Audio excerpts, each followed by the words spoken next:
break, we were talking about how each of you have gotten in this position of raising your grandchild. And it's a small, small world, because Janice and I are connected in a way. And just found it out today, but for years. Yeah. Because my son used to go to her grandmother. 30, and my son is 30 years old, and Miss Evelyn took care of him. Oh my gosh. Yeah. So it's a small world. So Janice, tell us a little bit about you. You have a granddaughter. Granddaughter. Yeah. How old? She's 11 years old now. Oh, wow.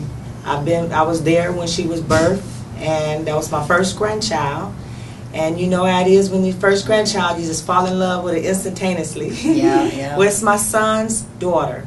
And my son, he was there for a year and a half, off and on, and he got in a little trouble, so he left, and he asked me would I help take care of his daughter. And I told him I would, and her mother was very young, and at the time she didn't have income where she could be supportive of her child. She was in my house, out of her mother's house, in and out, and me stepping up as a grandmother, and I helped her out as much as I could, you know, looking after the child and taking care of her and helping her out until it got to a point where it was time for the child to start going to school. And by me being a school bus driver, I was able to enter in school at 2½. So I asked her mother if she would give me guardianship so I can enroll her in school and I can take her to school by me being a bus driver. And that's how I became, you know, the guardian of her. And then it got to a point where she was staying with me all the time. And certain things happened in life where I seen that it meant that I need for her to be with me all the time.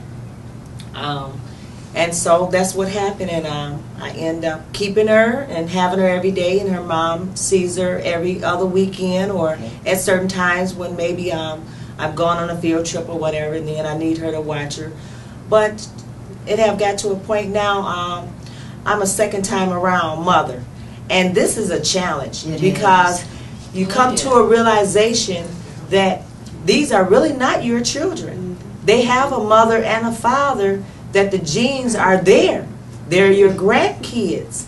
And it come to a realization now as she's getting older that I'm seeing those genes of her parents, you know. And it's a lot of challenges coming about, but I'm strong by being in the grandparents raising grandchildren. That's what made me strong. I saw a flyer in the elevator when I was coming to see about another job, and I took the flyer and I called Nancy, and I had all the information that I needed to talk to her about, and I came with tears too, because I'm like, do I really want to do this? My kids is grown. They out of the house. I can work one job. I can be on my own. Do I really want to do this? But I have an open heart. And an open heart means you have philoprogentiveness. That means the love of one's offspring, whether they're yours or not. You open up your heart, and grandparents raising grandchildren opened up my heart and made me strong, and I'm there. I mean, I'm there 100%. And the people that I met, that I thought that I was alone, that we are a team. I mean, we work together. We cry together. We share things together, and this is the most wonderful program I ever entered. This is better than a job. Because they helps you with everything, you know, everything that you need. I have 5 grandchildren and that I'm raising, and my situation is a little bit different than theirs. I didn't receive my grandchildren until about 4 or 5 years ago. I have 3 girls who are my son's daughters. I have 2 boys that are my daughter's sons. And I have 4 teenagers now and a preteen. Oh my God. Yes. And they are really a blessing to me because they came into my life permanently at a time when I didn't realize that I was going to really need them being there, because I retired just before I got the children, and I have trouble with my sight. So they are my drivers, they are my helpers, they are my everything. We have one here. Yes, yes. Taking a nap, in fact. Yes. She came home from school sick, and I told her, I've got to get to the grandparent meeting thing. So I had her bring me here. But, you know, I received my children because my son and his wife had given them to my daughter, the girls to my daughter. And my daughter was going to school, to medical school, and she overloaded herself between her two and the other three that came in. And between going to school and doing all the parent things and everything else, she just really burned out. And it came a time where I knew that I was going to have to step in. But the kids came to me and said, "Granny, we're here. We don't want to go back. We are here."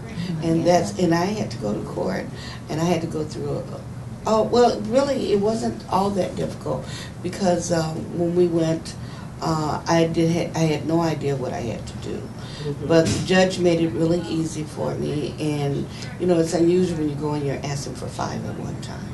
Wow. But anyway, I got the kids and got them into school, and I am extremely proud of the progress that they have made. I've seen the emotional, the physical, the mental growth of these children. What I received and what I have now is just a world of difference, a big world of difference. And I tell you, I love it. I truly, truly love it. It was one of the wiser decisions that I made to get into this group. The people that are there are just wonderful people. Everybody has their own individual problems, but we're all in the same boat. Right.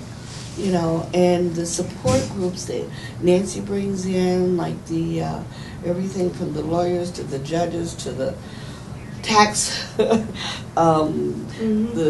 tax wills, people for our wills, and everything that we need to know is brought into the group, and then we share a lot of things, and I think that at our lower points, when we have that monthly meeting, we can go in there and, like I said, we can cry, we can do the whole work. And it lifts everybody up, because you know that you're not in that position by yourself. Exactly. I mean, I think that's important because when you're in a situation like my grandson is my 10th grandchild, never did I ever think this would be me. Yes. And so you think like, oh my God, no one else is doing this, but you're not alone. There are, I don't know how many people out there that are raising their grandchildren. It's just or nieces and nephews. Exactly, yes. Nieces and nephews. It's just amazing to me how many. And there are other challenges that come up, and we'll talk about that more when we come back. Because I'd like to talk about your relationship with your other grandchildren, your other family members, how that's affected that. But we'll be back in just a minute.